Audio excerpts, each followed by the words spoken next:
আমি যে এই যে ফালি করে রেখেছিলাম কাঁচা লঙ্কাগুলো দিয়ে দিলাম।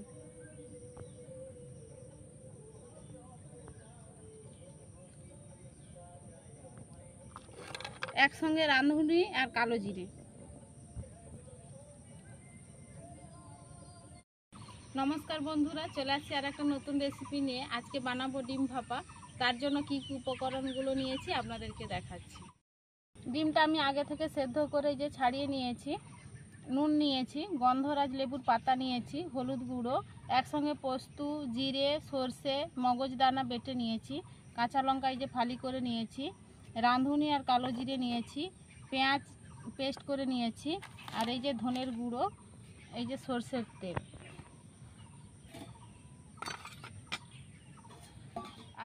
ভাপাটা বানানোর জন্য আমি একটা টিফিন কৌটা নিয়েছি। এই টিফিন কৌটা আমি আগে ব্যাটারটা তৈরি করে নেব। টিফিন কৌটার মধ্যে আমি একটু সরষের তেল প্রথমে দিয়ে দিচ্ছি। ভালোভাবে চারদিকটা মুড়ে নেব, লাগিয়ে নিচ্ছি। দিয়ে দিচ্ছি এই যে একসঙ্গে পেস্ট করে রাখা সর্ষে, পোস্ত, জিরে, মগজদানা।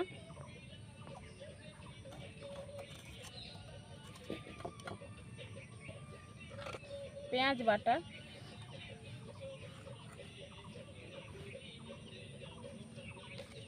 পরিমাণ মতো নুন, হলুদের গুঁড়ো, ধনের গুঁড়ো,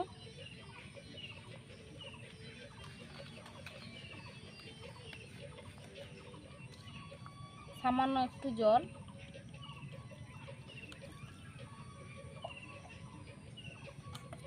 এবার আমি ব্যাটারটা তৈরি করে নিচ্ছি।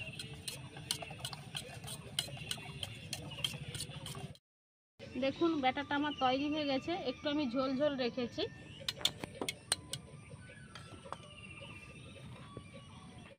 আমি একটা এই যে ছুরি নিয়েছি, এই যে ডিমটা যে আমি সিদ্ধ করে রেখেছি কেটে নেব।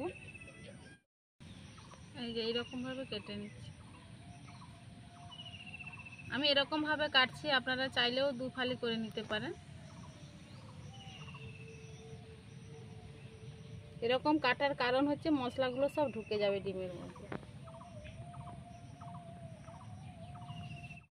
দেখুন কত সুন্দর লাগছে, আপনারা হয়তো বুঝতে পারছেন না কি জানি না। এই যে দেখুন খুব ভালো লাগছে দেখতে। এইরকমভাবে আমি সব ডিমগুলো কেটে নেব। দেখুন সবগুলো ডিম আমার কাটা হয়ে গেছে। এই যে আমি কেটে নিয়েছি। এবার ওর মধ্যে আমি নুন আর হলুদটা মাখিয়ে দিচ্ছি।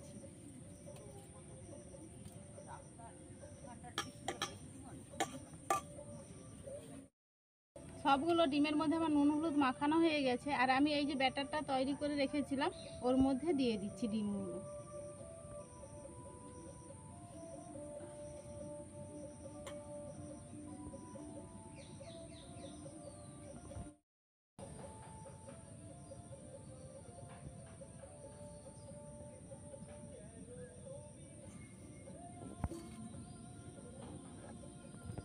আমি যে এই যে ফালি করে রেখেছিলাম কাঁচা লঙ্কাগুলো দিয়ে দিলাম।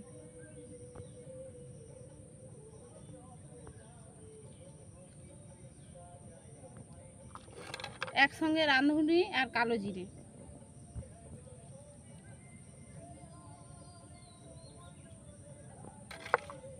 দিয়ে দিচ্ছি ওপর থেকে সরষের তেল।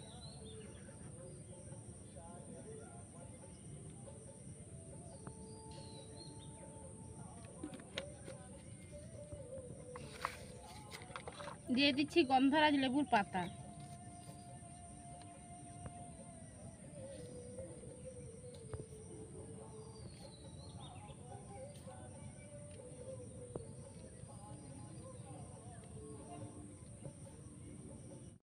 পুরো রেডি হয়ে গেছে। এবার আমি ঢাকনাটা ঢাকিয়ে দিচ্ছি। আর এ পাশে আমি উনানটা ধরিয়ে নিচ্ছি। দেখুন উনানটা ধরিয়ে কড়াই বসে দিয়েছি। কড়াইয়ের মধ্যে দিয়ে দিচ্ছি জল।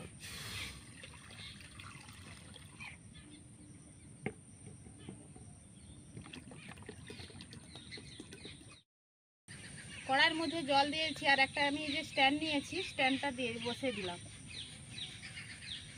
টিফিন কৌটাটা বসে দিচ্ছি। এই যে একটা ঢাকনা নিয়েছি, ঢাকনাটা দিয়ে দিলাম। 15 থেকে 20 মিনিট আমি এরকম ঢাকনা দিয়ে জ্বালানিতে জাল দিয়ে দেবো। 20 মিনিট মতো আমার ভাপানো হয়ে গেছে ডিমটা। আর দেখুন কতটা জল দিয়েছিলাম আর কতটুকু জল হয়ে গেছে দেখুন। এবার আমি নামিয়ে নিচ্ছি। দেখুন কত সুন্দর ডিমের ভাপাটা তৈরি হয়ে গেছে দেখুন, আর কালারটা কত সুন্দর এসেছে দেখুন। আমি যেভাবে বানালাম ডিমের ভাপা আপনারা অবশ্যই বাড়িতে ট্রাই করবেন, আর কেমন লেগেছে আমাকে কমেন্টে জানাবেন। এখানে আমি ভিডিওটা শেষ করছি, দেখা হচ্ছে আবার নতুন কোনো ভিডিও নিয়ে। ভালো লাগলে অবশ্যই লাইক, কমেন্ট, শেয়ার, সাবস্ক্রাইব করবেন। সবাই ভালো থাকবেন, সুস্থ থাকবেন।